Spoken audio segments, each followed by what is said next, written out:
Paano nga ba mag-enroll ng disbursement account dito sa SSS para magamit sa salary loan o di naman kaya yung calamity loan na din? By the way, kung first time mo sa channel natin, gusto mo pa ng mga online tutorial videos katulad nito, please click the subscribe button. Dito sa SSS, pwede tayong mag-enroll ng disbursement account katulad ng sa GCash, Maya, o yung mga bank account. Mag-login lang tayo very quick para makapag-proceed na sa pag-enroll ng disbursement account. Ilagay ko lang dito yung user ID and password. And then for OTP, pwedeng via SMS. Kadalasan ito yung makikita ninyo. Pero kung na-set up nyo na yung time-based password, pwede rin naman iyon. Lagay ko lang dito yung code. Click login. Click ko lang itong I agree. At dito sa bandang taas, yung services. By the way, dito sa loans, halimbawa wala pa kayo naka-enroll na disbursement account, magkakaroon kayo ng error message. Pero since meron na tayong disbursement account na naka-enroll, pwede na tayong mag-proceed. At ang naka-enroll nga sa akin ay yung Maya Bank account. Ipapakita ko sa inyo yung step-by-step guide. Proceed na tayo. Click ko lang itong services, disbursement account. Ito yung mga guidelines tungkol sa i-enroll nating bank account. Dapat active account to, hindi siya dormant, dapat hindi rin siya joint account, hindi rin ito prepaid account, time deposit at marami pang iba. Mas maganda na i-double check nyo ito, lalo kung hindi kayo sigurado sa bank account na i-enroll ninyo. And speaking of bank, ipapakita ko sa inyo mamaya yung sa listahan. So check ko lang to, click ko yung proceed. At ngayon, meron tayong dalawang option, bank at e-wallet. Kapag loan ang i-apply natin sa SSS, hindi pwedeng i-enroll ang e-wallet para dyan. Ang e-wallet, ito yung sa GCash or Maya. Pero kung sakaling meron kayong Maya wallet, meron na rin kasing bank account yun or savings account. Katulad nito, makikita ninyo, pag nag-open kayo ng Maya account, meron kayong wallet. Sa katabi niyan, savings, pwede nyo na yung i-enable pag nag-sign up na kayo sa Maya. At ang maganda dyan is sa itong savings account, meron itong account number kapag kinlik nyo ito. Ito yung Maya wallet ko, meron savings na part. Na-enable ko na to, na-open ko na, tap ko yung My Savings, yung green na box. At ang kakailanganin natin dito ay yung account number na nakikita natin sa bandang taas.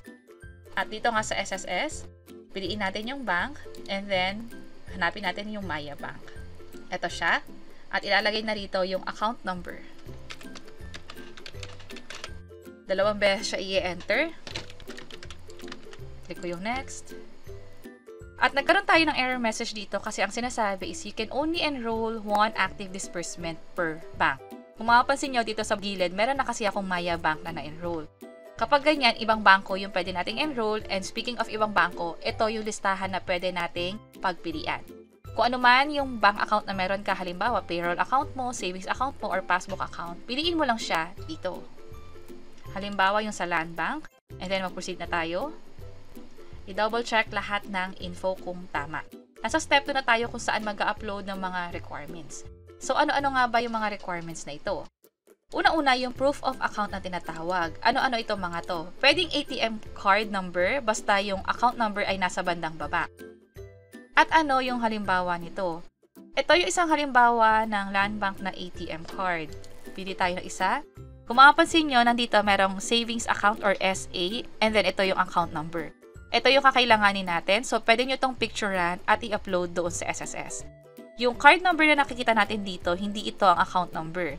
At linawin ko lang din na hindi lahat ng ATM card, katulad ng sa BPI o yung iba pa, ay may account number na nagpapakita doon sa mismong ATM. Iilan lang na ATM card ang merong account number din na nakaprint doon sa mismong ATM card. That's why kapag yung ATM ninyo ay walang account number, ibang option ang pipiliin ninyo. At ano pa yung option na yon? Pwedeng bank certificate. Sa Maya Bank, pwedeng ma-download ito online. Katulad nito, nandun pa rin tayo sa savings account, and then meron ditong view account details. Merong bank certificate dito sa bandang gitna. Nagkataong napili ko na siya kanina, that's why pwede ko na siya i-download ngayon. Tap ko tong download.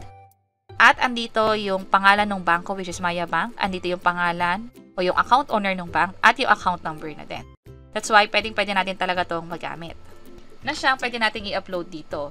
I-click ko lang to or i-tap ko to kung gamit yung cellphone at mamimili na to ng picture mula sa gallery ninyo. Sa Maya, pwede nyo tong i-screenshot para pwede nyo nang ma-upload dito. So, nakapag-upload na tayo. Next naman ay yung valid ID.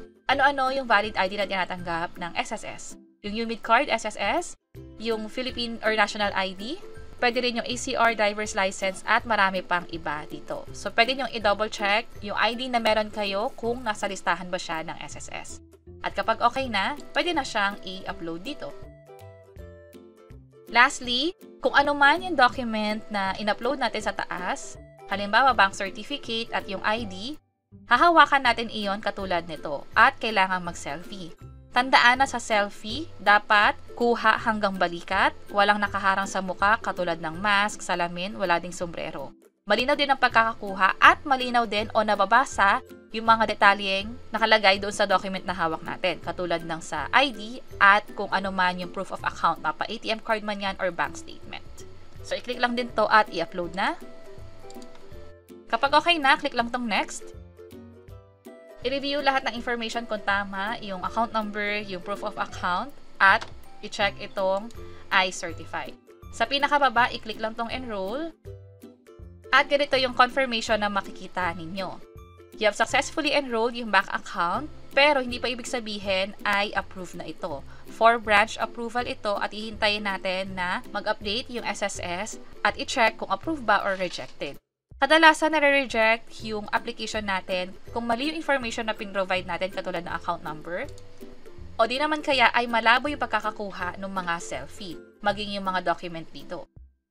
And after nga natin makapag-apply, andito rin yung notification about sa ginawa nating transaction. Merong date dito, July 12 ko siya in-apply at July 14 pa siya na-approve. That's why mag-apply na agad kayo ng disbursement account, lalo kung alam niyo na mag-loan kayo sa SSS. Lastly, katulad ng nakikita nyo rito, may disbursement account.